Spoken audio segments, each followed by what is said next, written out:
Hey there, welcome to LSAT Demon Daily. I'm Nathan Fox. That's Ben Olson. Together we're the founders of LSATdemon.com and our weekly podcast, Thinking LSAT. We have an anonymous email. Go ahead, Ben. Hey guys, I've gotten back into the groove of studying for the LSAT, Why does everybody do comma splices these days? I feel like every fucking email we see is just immediately comma splice in the first sentence. Yeah, it's strange. Put a period, y'all. Yep. Okay. I've gotten back into the groove of studying for the LSAT, period. I feel relatively confident on LR, logical reasoning, and logic games, -0 to -2, because I'm able to stay focused and keep my attention on the questions. Oftentimes, I will get simple logic game questions wrong because I misread simple rules, forget to incorporate them, or misread a question. Despite a fair amount of practice, I keep making these same mistakes. Reading comp is a big problem for me, ranges wildly from -0 to -6. I have pretty bad ADHD and I find myself unable to mentally focus while I'm reading large passages. Sometimes my brain will get foggy and I'll find myself skimming over multiple sentences with my eyes before realizing that I haven't been processing what I'm reading. I've tried active note-taking strategies to mitigate this, like highlighting or scribbling notes on scrap paper to outline a paragraph, but I don't know if this is working. I feel that most of my issues with the LSAT come from an inability to concentrate and focus. Do you have any advice in terms of study strategies, RC strategies, etc.? And Anonymous spelled out etc., which is interesting. Etc., yeah. Yeah, to mitigate this issue. You know, I'm not an ADHD expert, so this is a little tough. I'm assuming, though, that the advice we give to everyone to slow down and make sure you understand each sentence would still have merit for you. I mean, we're telling people, read the sentence and make sure you can understand and, in most cases, visualize what you're reading. If you can't, then that's a clue right then and there that you weren't paying attention, that your mind drifted somewhere else, or that you just, didn't grapple with the words enough. And so hopefully that could help you catch your wandering mind before it's been too long. I recently read that book, ADHD 2.0. Yeah. I would definitely encourage you to read that book and see if you find anything in there that gives you tips for accommodating yourself. Beyond that, I mean, one thing that I say a lot is like, hey, well, you are going to have to figure out how to compensate now. I recommend that you figure out how to compensate now, because this is only going to get worse in law school. I mean, if you find yourself skimming over multiple sentences with your eyes before realizing that you haven't been processing what you're reading, and you're doing that on the LSAT, wait till you see the type of shit that you're going to have to read in law school. Yeah, an LSAT passage is 15 to 17 sentences long. Your reading assignments in law school cases are way longer, and they wander themselves, right? Sometimes it's like, where's the judge going with this? Just side immensely commentary. More boring too. Yeah. I mean, like the LSAT is fascinating. LSAT reading comp is fascinating compared to many of your assignments that you'll have to read right away in your first semester of law school. You're going to have to read shit that's way, way denser and boringer than anything you're going to read on a short reading comprehension passage. If your eyes are glazing over now, fuck, like wait till the print is way smaller. Those pages that have the kind of paper that they use in the Bible, because it's like thousands of pages, the ultra thin tissue paper with the super tiny print. Yeah. And it's a 2,000 page book.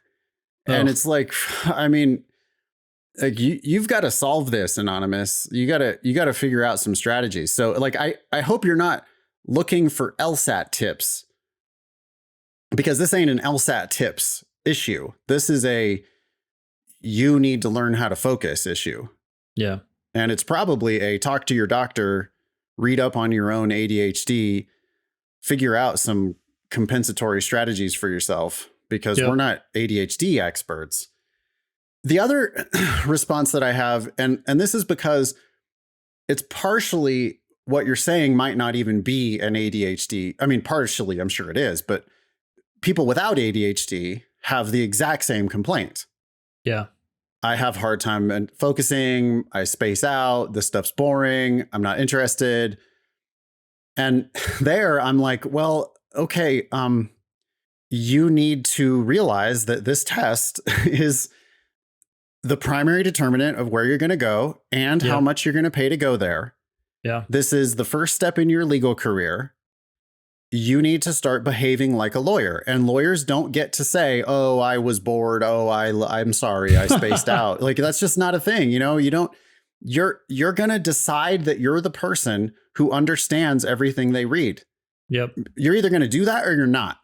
Like, if you're not the person who understands everything they read, then what kind of a lawyer are you? So I'm not like trying to beat you up at all. But I am saying that, like, this is not a thing that's going to be successful in the long run. So you've got to figure out how to get over that hump. And part of it is just realizing that, like, you're not going to get to decide what to read, and you're not going to get to ignore boring things. You're not going to get to just allow yourself to space out. That's not what a lawyer is or does. You're going to be a professional student for the rest of your career. Yeah. And so I think, you know, we could go back to your first comment, I think, is the thing that people really need. But it's like, you have to make a decision to do it, which is read one sentence, or maybe the first half of the first sentence. And you have to force yourself to understand it. Yep. And you know when you understand it because it clicks. Right? You're like, yeah, I get what you're saying. And if you're not getting that click, if you're not seeing it in your own head, what is being said, then you need to stop and you need to reread it. So you're catching yourself as you go. Yeah. And for me, a lot of that is about predicting what I think is going to come next. So it's not like it'll make perfect sense every time, but it'll be like, okay, I think what you're saying is XYZ. Are you about to tell me ABC? Are you about to tell me PQR? Yep. Because I have objections, ST and U. Is that where you're going with this? And if you're doing that, if you're having that kind of an interaction with the piece, whatever it is, then you're getting it. Like, it doesn't have to make perfect sense as if, like, I understand your main point immediately based on your first sentence, because that's not a thing. They're not going to state their thesis in the first sentence. Their thesis is going to emerge in the course of 15 sentences, right? Yeah. But at the very beginning, in the first sentence, you should at least be able to say, like, well, okay, I think that they're here to tell me, I think I'm about to hear more about whatever. And if not, then you need to reread it, because, you know, there needs to be something going in. Yep. At the beginning. Yep. I agree. Predicting, right, in signals that you did pay attention in that first sentence. Yeah. It indicates that you're engaged, and it also primes you for what comes next. So even if what comes next is different from what you predicted, you're going to receive that information so much more effectively and quickly, faster than other people. Right. The point isn't to be right in your prediction. The point is to pay fucking attention. Yeah. It's like when I don't give a shit about a basketball game, and but I am willing to make a wager on it. $5, I'll take either team. I don't care. And then I'll like actually maybe pay attention to who wins. Yeah. Because I have some skin in the game. And now it's like, okay, I have a rooting interest at least.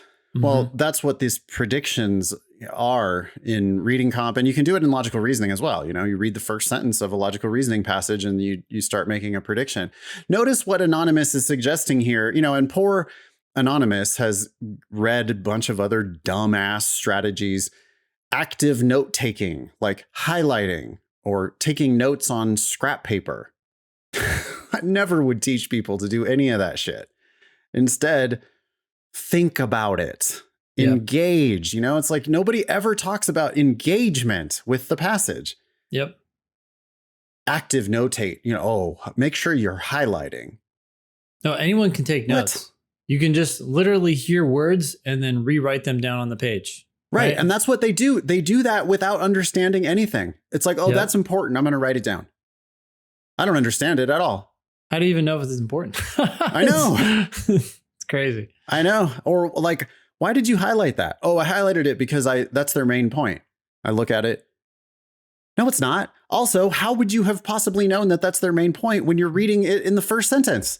Or even in the middle of the passage, like it sounds like it might be the main point, but now I need to see evidence come after that and back it up. But heck, they might go on into a new direction and prove something else. Anyways. I want to make one more comment. Anonymous is very concerned about variance. Ranges wildly from -0 to -6 in reading. Right. Right. I want to invite you, Anonymous. On Thursday, June 30th, I'm teaching a free class called What LSAT Score Variance Means. Okay. You can go to lsat.link/Nathan to sign up for that class. Free. 4 p.m. Pacific, 7 p.m. Eastern. Again, on Thursday, June 30th. What LSAT Score Variance Means. And we're going to talk all about these wild variances that you're having. Cool. That's that. Email daily@lsatdemon.com if you'd like to ask us a question or share some LSAT or law school admissions news. Thanks for listening.